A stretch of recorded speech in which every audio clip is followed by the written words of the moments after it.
Je vais maintenant vous présenter dans la foulée à la fois l'analyse des cahiers de participation qu'on a reçus. Vous avez un document dans votre dossier. Et à la suite, l'analyse des contributions des citoyens que nous avons reçues avec un temps d'échange sur ces questions-là ou de questions si vous le souhaitez, puisque vous vous rappelez que nous vous avions assuré que nous ferions tout pour assurer la traçabilité des contributions, quelles qu'elles soient, et le traitement. Je me rappelle d'ailleurs que ça avait été un amendement demandé par la CFDT à la charte du débat, si je me rappelle bien, Monsieur Olivier. C'est bien ça? Voilà. Alors, nous avons fait ce travail qui a été un travail considérable, et donc je voudrais remercier les gens de mon équipe qui s'y sont livrés, en particulier sur les cahiers de participation David Krembel et sur les contributions des citoyens Taolan Zekiri, qui, avec tous, ont essayé de faire en sorte que ce que nous avons reçu puisse être le plus comestible possible pour les uns et pour les autres.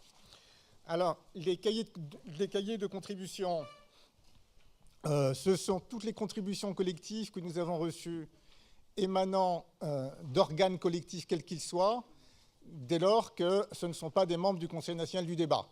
Et donc ça veut dire des entreprises, des associations, des fédérations professionnelles, etc. Nous avons donc reçu globalement, y compris les contributions individuelles, 1200 contributions, dont 70 donc, sous forme de contributions collectives dont je vais vous rendre compte. En réalité, si vous allez sur le site internet du débat, vous en avez maintenant, je crois, 92 qui sont inscrites. Ces contributions collectives traitent d'enjeux nationaux ou globaux, quelques-unes de questions sectorielles. Sur les contributions collectives ou individuelles, nous n'avons pas traité celles qui avaient de seuls enjeux territoriaux, en ayant indiqué qu'il s'agissait des intérêts dans les synthèses territoriales du débat qui vont être produites très prochainement et que nous examinerons le 8 juillet ensemble. Le site du débat auquel je faisais allusion qui les ont recueillis, vous le voyez sur l'écran, il y avait un grand machin qui s'appelait cahier de participation. Donc on voit d'ailleurs que sur cette sortie, on est déjà à 78, il plus à 70 et maintenant à 92. L'origine des contributions, elle est une origine qui émane très fortement des associations, un peu plus du tiers, mais également des organisations professionnelles, des collectivités et des entreprises.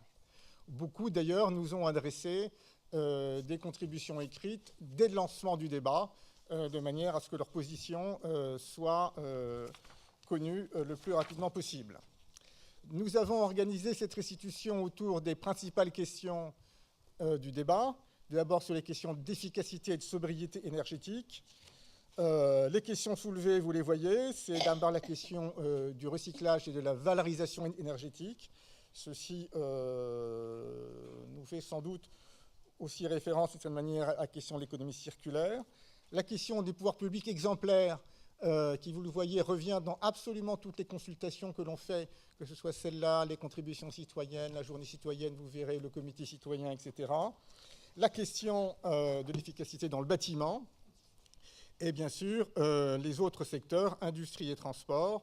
L'idée aussi de soutenir une équipe de France de l'urbanisme durable. C'est un sujet qui était soulevé et qui fait écho d'ailleurs à une proposition, je crois, d'un membre du comité de pilotage qui, un petit peu à l'instar d'autres grands sujets industriels ou économiques, suggérait qu'on fasse effectivement une équipe de France de l'efficacité énergétique. Second sujet sur la question du mix énergétique. Là, sans surprise, les contributions collectives témoignent de la diversité des opinions sur cette question dans les acteurs motivés, puisque les contributions collectives sont par définition émanant plutôt d'acteurs motivés que de citoyens éloignés de ces questions-là. Donc on a des acteurs qui, bien sûr, sont pour le maintien d'une part significative du nucléaire. Je ne jugerai pas ce que ça veut dire significatif, mais on a toutes les propositions possibles. D'autres, naturellement, ont fait part de leur opposition à cette question-là. On a également des propositions sur la question du recours au gaz de schiste et à la question des énergies fossiles, également avec, comme vous pouvez l'imaginer, une diversité de suggestions, de positions sur cette question-là, faisant écho à quelques éléments de débat que nous avons eus au cours cours de ces séances. Je pense à des interventions notamment, me semble-t-il, au Conseil du mois d'avril sur la question des énergies fossiles non conventionnelles. Sur la question des énergies renouvelables, là aussi, beaucoup de choses qui rejoignent ce qui a été débattu dans les groupes de travail. Les questions de formation apparaissent fortement, les questions de recherche et développement également, et d'une manière générale, ça rejoint un sujet qui a été traité dans les groupes de travail sur la question, mais peut-être pas forcément suffisamment mis au-dessus de la pile, qui est la question qui sont les deux questions de la chaleur et de la biomasse. Ceci revient, semble-t-il, énormément dans ces contributions collectives, au-delà des questions d'éolien et des questions qui ont été traitées assez fortement. Question coût-bénéfice et financement. Là aussi, on retrouve des choses qui ont pu être dites par nos deux intervenants précédents donc, du REFED sur la transition énergétique est éventuellement et doit être une chance en termes de compétitivité et de levier de compétitivité. Sur la question de la gestion du financement, là aussi, débat et propositions autour de la question de gestion de l'énergie à 100% public. Ça fait écho à des propositions qui ont été formulées au sein de cette enceinte. La question de la création de la valeur extra-énergétique dans le bâtiment me paraît un sujet important. C'est du style, si on décide d'agrandir sa maison et de lui donner une valeur supplémentaire avec un étage, etc., donnons-y un bonus pour favoriser la rénovation énergétique et donc de faire d'une pierre deux coups. C'est comme ça que ça a été exprimé, et donc ça fait partie des propositions que l'on peut éventuellement étudier. La question de la précarité énergétique est une question majeure qui est également revenue dans ces contributions collectives. Je ne reviens pas sur les questions de coûts, bénéfices et financement, sur la prise en compte de la durée de fonctionnement du parc nucléaire. Je ne prends que quelques-uns des items qui vous sont mentionnés ici. Le PowerPoint, de toute manière, vous sera adressé bien sûr demain, et l'ensemble des contributions sont d'ores et déjà à votre disposition depuis longtemps. Dernière chose sur cette question, la question des incitations dans le domaine du transport. C'est un sujet qui est important. Nous verrons cet après-midi avec les experts d'Alain Grandjean et avec le ministre Frédéric Cuvillier et Philippe Durand cette question-là. C'est un sujet dont nous avons finalement relativement peu parlé dans nos débats. Mais la question de la fiscalité, du financement, des péages en matière de transport, à l'instar de ce qui s'est fait dans d'autres pays, est sans doute un élément majeur dans nos réflexions. Donc voilà ce que je pouvais vous dire sur ces contributions citoyennes, sur ces contributions collectives, pardon.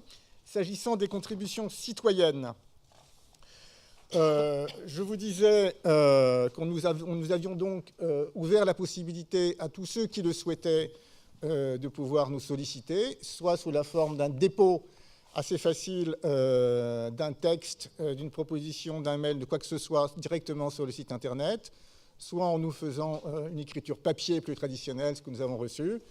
Et là aussi, nous n'avons comptabilisé dans les 1200 contributions reçues que celles qui ressortent d'un niveau national, qu'ils soient thématiques ou sectoriels, mais pas les questions qui ressortent d'un niveau uniquement territorial, le laissant à nouveau, comme je l'ai dit tout à l'heure, je regarde M. Bucky qui connaît bien ces questions-là, le laissant au niveau des synthèses territoriales pour intégration dans les propositions qui nous seront faites. On a reçu 1200 contributions, 1100 ont été jugées recevables, c'est-à-dire que la centaine qui diffère, soit en gros ne disait rien, ou soit n'a pas passé le cap de la modération, en raison de la nature du contenu qui pouvait y être, que nous assumons, cette modération, pas le contenu, et donc nous en avons donc traité 1100.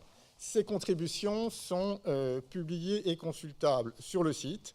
Elles traitent donc de tous les volets du débat, que ce soit les questions de court ou de long terme, de gouvernance, de changement de comportement, d'acceptabilité, etc. Elles viennent de toute la France. Vous avez la carte de la France qui va arriver, voilà. Elles viennent de toute la France avec une prédominance dans un certain nombre, Madame la Ministre, avec une prédominance sur un certain nombre de régions qui sont principalement l'Île-de-France, ce qui est normal vu la population francilienne, la Bretagne, Rhône-Alpes, Midi-Pyrénées, mais toutes ont fait des propositions, et naturellement, nos amis des collectivités d'outre-mer. Là aussi, le site internet donc, permettait de donner des idées ou de faire des propositions des uns et des autres. Et ces propositions, je vous les restitue également autour des quelques grandes questions qui ont été celles du débat. Première restitution qu'on souhaite vous faire, qui est que, s'agissant de l'efficacité énergétique, un tiers des contributions semblent démontrer de la part de leurs auteurs une prise de conscience de l'importance du sujet, ce qui voulait dire qu'avant de se saisir ou d'ouvrir le site internet ou de se poser la question du débat, la question ne paraissait pas évidente. Plus qu'au sein du débat national, la question des transports que j'évoquais tout à l'heure prédomine très largement. C'est une question fondamentale pour les citoyens, peut-être aussi parce qu'ils ont l'impression que c'est un sujet de préoccupation beaucoup plus quotidienne que des tas d'autres sujets sur lesquels ils souhaitent avoir prise à travers un certain nombre de réformes, d'accès, d'usage partagé dont on parlera cet après-midi, et pour lesquels ils ne sont pas complètement sûrs que toutes les solutions aient encore été mises en œuvre, alors que ceci touche leur vie quotidienne. Donc on vous a mis un certain nombre de verbatim, je ne vais pas tous vous les lire, je prends au hasard, ici le train redevenait un moyen de transport en commun, il faut développer une grande politique d'infrastructure vélo en France, spécialement en milieu urbain, etc. Au-delà de la question des transports, vraiment prédominante, et je pense que c'est un phénomène important par rapport à notre débat national, la question de la performance énergétique des bâtiments, bien sûr, prend une part également majeure, avec des discussions. On a toujours plein d'experts dans les contributions individuelles qui ont souvent tous plein de propositions techniques qui sont intéressantes, séduisantes, recherchées, expertisées. Donc il faut aussi pouvoir faire regarder, avec donc différentes solutions techniques d'isolation et de convecteurs électroniques. En gros, la question de l'isolation active et de l'isolation passive. La question de l'obligation de travaux versus la question des incitations financières et de la maîtrise des prix. La question des demandes de conseils de diagnostic est très vive. C'est ce qu'on appelle l'accompagnement. On voit que les questions d'accompagnement, d'une manière générale, on y reviendra, je crois, tout à l'heure, dans le débat citoyen, est un sujet qui est fortement mis en avant. Et bien sûr, la question du lien direct entre rénovation et création d'emplois. Là aussi, on vous a mis quelques verbatim qui montrent, sur ce sujet-là, mais comme sur d'autres, une sorte de souhait de la part des Français de séparation entre le conseil et le commerce. Et on le retrouve assez fortement. Là, on le voit, les Français ont besoin d'être conseillés par des experts neutres et impartiaux. Et donc, on l'a vu dans un certain nombre de sujets. C'est aussi peut-être un sujet de réflexion sur qui doit faire quoi, comment, à quel moment, sur ces sujets-là. Efficacité énergétique également, sur la question de la sobriété. Là, c'est moins un débat technique, mais un débat de société, comme on pouvait se l'imaginer. La question du changement de paradigme, puisque le mot paradigme est un mot à la mode, versus des comportements ou des changements davantage impulsés par l'État. La question des éclairages simples, donc la question de l'éclairage public et de l'éclairage d'une manière générale de nuit est un sujet important. Je le dis parce qu'une décision forte a été prise récemment. Là aussi, quelques verbatim, et notamment celui qui me fait sourire le plus, mais qui me paraît très sérieux, qui est que l'on arrête d'éclairer le ciel et tous ses chemins. C'est un verbatim que nous avons trouvé. Deuxième grand sujet, il y a ceux qui croyaient au ciel et ceux qui n'y croyaient pas, enfin vous connaissez ça. La question du mix énergétique est naturellement, comme pour les contributions collectives, un sujet important et un sujet à la fois passionné, passionnant et clivant sur la question du nucléaire. Vous avez d'un côté ceux qui sont pour le maintien ou le développement de la filière sur des arguments que vous connaissez, indépendance énergétique, décarbonation, sécurité, contrôle indépendant, excellence technologique française, et ceux qui, en revanche, se prononcent pour une diminution progressive ou un arrêt complet au nom de la question de la sûreté, accident, la durée de vie des déchets, le coût, etc., etc. Là aussi, vous avez un certain nombre de verbatim Je ne vous en ferai pas lecture, parce que si je devais en faire lecture, il faudrait que je sois absolument certain de prendre un verbatim favorable et un verbatim qui l'est moins, pour équilibrer complètement la présentation. Mix énergétique, la question des énergies fossiles conventionnelles et non conventionnelles est également abordée de manière équilibrée et, semble-t-il, en grand nombre. Là aussi, position que nous connaissons bien.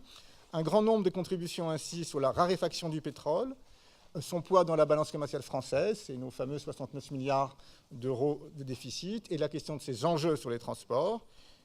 Une très grande majorité de citoyens, dans l'échantillon que nous avons reçu, se prononcent contre les gaz de schiste, mais un certain nombre de contributions appellent cependant à explorer ce potentiel. Là aussi, vous avez quelques verbatims, mais je vous redis que toutes les contributions, quelles qu'elles soient, sont à votre disposition depuis déjà assez longtemps, d'ailleurs, si vous le souhaitez, sur le site Internet. Question des énergies renouvelables. Beaucoup de contributions que nous avons reçues sont de nature transversale,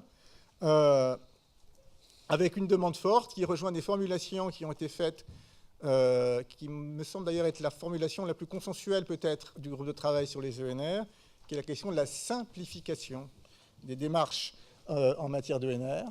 Là, on est en plein dans la question du choc de simplification qui est souhaité, me semble-t-il, par le plus grand nombre des acteurs nationaux du débat, que ce soit sur les ENR ou sur les autres sujets, visibilité, lisibilité, durabilité dans le temps des décisions qui sont prises. La question du besoin de décentralisation, liée sans doute à la question de la simplification, la question de l'adaptation des appels d'offres et des systèmes de rachat. Et enfin, bien sûr, ça a été soulevé aussi dans les groupes de travail qui ont travaillé, la question des réseaux et la question des systèmes de stockage. Ce sont donc des sujets majeurs qui apparaissent pour nos citoyens sur cette question des ENR et qui, je le répète, me semblent aller ou reprendre un certain nombre de propositions qui ont été faites au sein du débat national. Choix des énergies renouvelables au-delà des questions transversales que je viens d'évoquer. Certaines filières en particulier ont focalisé l'attention d'un certain nombre de contributeurs. Je le disais précédemment, sur les contributions collectives, on retrouve très fortement la question de la biomasse. Donc la biomasse est fortement mise en avant. La question de l'énergie éolienne semble plus clivante dans ce que nous avons reçu. Elle est traitée, et elle est traitée avec beaucoup de contributions qui sont hostiles aux questions d'implantation pour les raisons que vous connaissez également. Sur les questions de l'énergie solaire, il semble que les contributions, les propositions et les positionnements soient plus mesurés que sur la question de l'énergie éolienne. Là aussi, quelques verbatims. Le premier, qui rejoint la question de biomasse et de chaleur, notamment de chaleur. La géothermie est, à mon sens, la source d'énergie la plus renouvelable et la plus universelle. Donc là aussi, prenons la chaleur qui est à nos pieds, etc.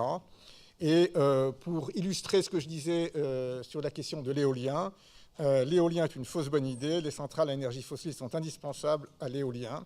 Donc vous voyez des débats qui sont des débats importants par site Internet jouant le rôle d'intermédiation sur ces questions-là. Sur le sujet du coût, des bénéfices et du financement, les citoyens mettent l'accent sur la fiscalité et sur les tarifs. Plusieurs propositions de taxes et de contributions carbone sont avancées. Là aussi, c'est comme sur les questions de mix tout à l'heure, il y a beaucoup d'experts individuels qui ont des tas de propositions sur ce que pourrait être une bonne, une moins bonne, une excellente fiscalité carbone ou la façon de mettre un prix sur cette question-là. La question des niches et des avantages fiscaux est évoquée par beaucoup. C'est un grand et beau débat sur ce sujet, mais sur plein d'autres sujets aussi. La question du prix de l'énergie et des tarifs progressifs est également soulevée. Nous vous avons mis également un certain nombre de verbatims, dont un verbatim qui, je pense, pourrait faire discuter, je le cite au hasard, ne plus rembourser d'ici 5 ans des déplacements domicile-travail aux frais réels.